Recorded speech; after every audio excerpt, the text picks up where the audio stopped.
Welcome to Everyday Linux User. Today I'm going to show you a problem I had with Debian and I'm going to see if it's going to help some of you. It's a problem with keyboard layouts. I'll give you an example, and if I open the Kate text editor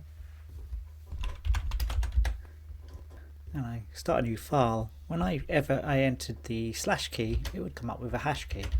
Now you might think, well, that's quite common, you can just change it down here and you've chosen the wrong keyboard, but you can see I've chosen the correct keyboard.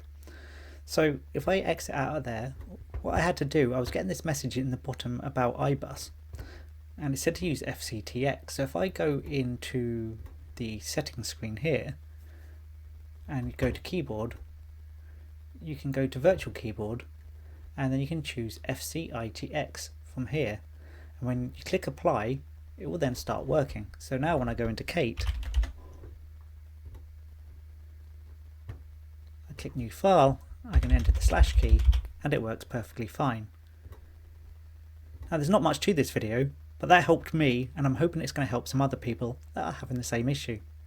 And that is the end of the video. If you like it, give it a thumbs up, hit the subscribe button, and I'll see you next time on Everyday Linux User.